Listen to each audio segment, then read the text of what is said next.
Hello again. It's a pleasure to be back electronically and particularly to talk with you now about our age-friendly environments program, which we have here at the World Health Organization, and to welcome a large number of municipalities from the Republic of Bashkortostan to the WHO Global Network of Age-Friendly Cities.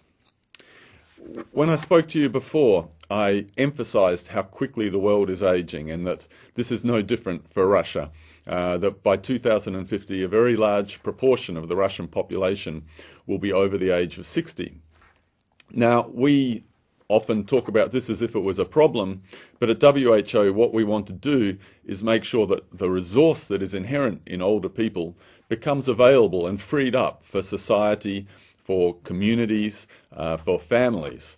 But that's not going to happen by itself, and there's a number of things we need to do to make those changes occur. Crucially, the places that do that, the places which create environments that better support older people and allow them to remain engaged better, will have a competitive advantage over the places that don't. So that a city that can draw on the resource that is present in its older populations, or a country that can draw on that resource, will have an advantage over a similar country that doesn't take these sorts of actions. So we talked before about some of the things which we might be able to do. The first is every older person needs some sort of financial security to enable them to live comfortably. We also need to make sure that we promote health across the life course, encouraging people not to smoke, to drink responsibly, to remain physically active and to eat well. We need to provide basic primary health care, for example, screening for high blood pressure and providing antihypertensive treatments. But we also need to provide long-term care and palliative care for people at the end of life. But what I want to talk with you now about is creating age-friendly environments, because the environment in which an older person lives is also a crucial determinant of whether they can continue to participate in society. So what is an age-friendly environment? Well, first of all, it's an environment which fosters health itself in older age. So it's one where an older person can remain physically active, where they can access healthy food, where they don't have to be exposed to other people's smoking. Those sorts of things which also benefit people at every age. But it's also an environment that supports the engagement of older people, that allows them to continue to participate in society. It allows them to continue to play a role with their families and even to be part of the formal workforce. And that is regardless of the level of function they may have and regardless of their age.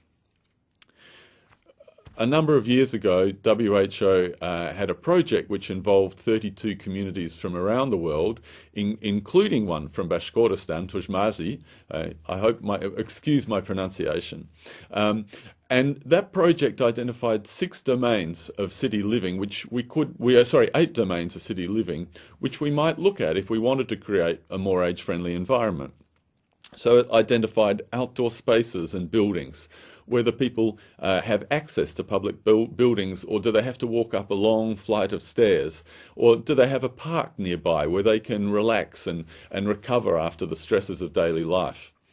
Do they have transportation to get to the places where they want to go, and is that transportation accessible for everyone regardless of their level of function? Are there ways for them to remain connected to other people within that community and to learn about the things that are happening? Do they have a house that's appropriate for someone of their age? And does society as a whole respect them as an older person, or does it tend to marginalise them and look down on them? Are there ways for them to participate in the sorts of things which they want to participate in? And is there a way for them to influence the decisions that are made about them? And finally, is there access for basic community care and for basic primary health care? So we've now moved from that project to establishing a global network of cities which are interested in pursuing these sorts of goals. How can they become better in each of those domains? We call it a top meets bottom approach because it involves older people from the bottom contributing with their ideas and their enthusiasm and their energy, but it also requires the top. It requires the municipality itself to participate and to seriously take on these issues and commit to becoming more age-friendly. We don't set a standard because we have countries in Africa, countries in Europe, countries all around the world, and it's impossible for us to set a common standard in all those places. But what we require is a commitment on the part of municipalities to become more age-friendly. And to do that, we have had a number of national programs which have now become affiliated with us. We have national programs in Canada, Quebec, Spain, Ireland, Portugal, France, Slovenia, and today I'd like to welcome Bashkortostan to that community. Together, those national or provincial programs represent hundreds of communities, perhaps 500 communities at the moment. And we're talking with other countries about having similar programs. We're talking with the United States and we're talking with China. So we're very hopeful that soon the number of cities or communities participating through these programs will be close to 1,000. We also have individual cities that have committed to this process. And they're not small cities. These are major global cities like New York, Manchester, Brussels, Geneva, La Plata in Argentina, Canberra in Australia, and Melville in Australia. So I would like today to specifically welcome the municipalities of Bashkortostan. I will read them, and again, please excuse my pronunciation, but I'd like to welcome the municipal districts of Ufa, Agedel, Kumurtau, Neftekamsk, Otyabrsky. My wife is from Eastern Europe, and she would be horrified at my pronunciation. Salavat, Stolitamat, Sivai, Blagoveshensk, and the municipalities of Baimak, Beleby, Beloretsk, Birsk, Davlekanovo, Dyertuli, Ishimbay, Uchali, Chishme, Yanol, and the municipal regions of Melutz and Tuimatsi, which again was one of the original participants in our Age-Friendly Cities program. So I thought I'd give you a few ideas about what might be happening in other places that might inspire these municipalities and other municipalities in the Russian Federation to become more age-friendly. I thought I'd talk about New York and the program they have there, which their mayor, Michael Bloomberg, says it's not just an age-friendly city, because an age-friendly city is a city for all ages. I thought I'd give you a few simple examples because, first of all, becoming more age-friendly doesn't necessarily require a lot of resources. It just requires people to think a bit differently, to look around them and look at the opportunities for involving older people and to think how it might be done in a different way. So one of the things that New York found was they pay for school buses to take children to school in the morning and to pick them up in the afternoon. But they need to pay for the bus for the whole day and the bus driver.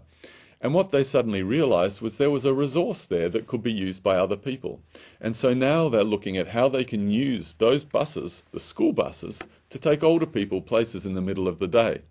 And interestingly, I was in Australia recently, and a very small community of 1,000 people in remote Australia were using a very similar approach to transport older people using school buses to resources that they didn't have in their municipality. So they didn't have a swimming pool, but it meant that they could take older people to a swimming pool for physical activity in a neighbouring municipality. Another thing in New York, which I think is very neat, is they brought together some of the key businesses and they said, what can we do to make business more age-friendly? And the businesses got together. They came up with the idea of an age-friendly business. And a sticker goes in the window of an age-friendly business, so an older person walking by can look at it and think, well, I'll be welcomed if I go in there. People will treat me with respect. There'll be good lighting. There'll be somewhere for me to sit.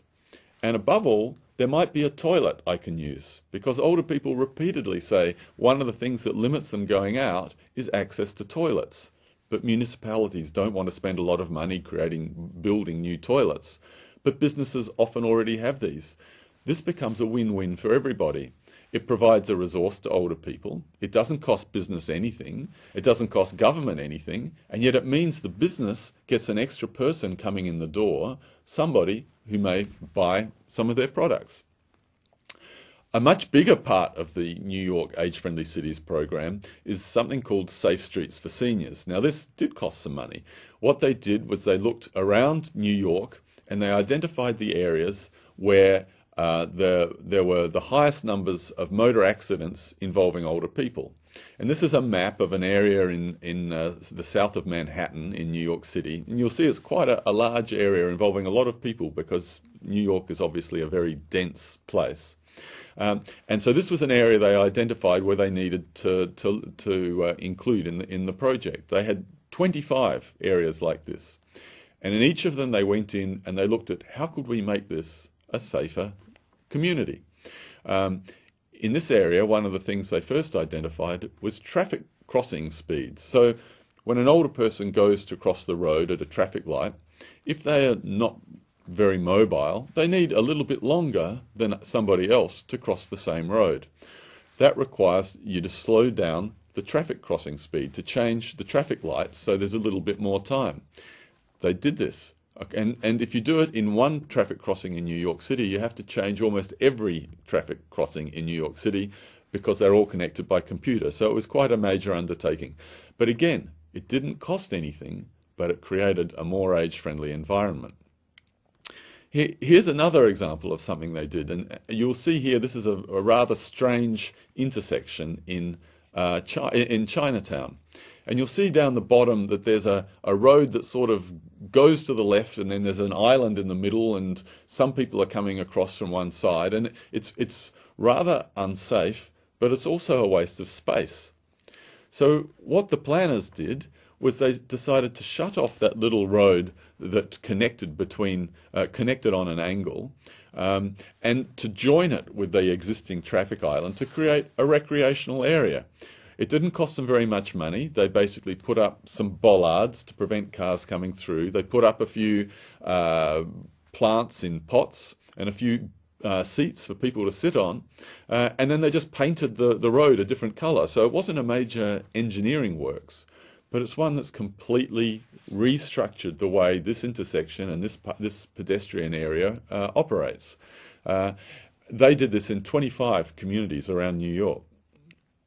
At a much more simple level, another thing that older people often say that limits them going outside their home is they need somewhere to sit. They can't walk for a long period without somewhere to sit, to rest. In Geneva, they identified this as a significant issue, and so they set themselves a target. They said we should create 165 new benches over a 2-year period, and then they monitored how they progressed. And in fact, over that same 2 years, they put in place 232. So they did better than their goal. Again, not something that costs a lot of money, but something that makes a big difference for older people. So, where does all this leave the global network of age-friendly cities and Bashkortostan, or hopefully other places in the Russian Federation which might want to participate? Well, first of all, we recently had a global conference in Dublin, and you can go to the Dublin conference on the web, and you'll see a number of the presentations which were given, and you'll see how dynamic and enthusiastic the speakers were, and there's a lot of interesting little tips that any municipality can benefit from. But we are ourselves about to create a much more encompassing portal, an e-portal where people can go, where they can access information on the latest tips, where they can connect to other cities which are doing the same thing, where they can join different communities that might have similar interests. And we're looking also at providing training in different places around the world for cities which are interested in moving this forward. We hope that there'll be more conferences in the future. And we also hope that we'll be able to establish some what we call communities of practice, where different municipalities that, for example, all speak the same language, or where they have a particular interest in public transport, or where their interest is more about involving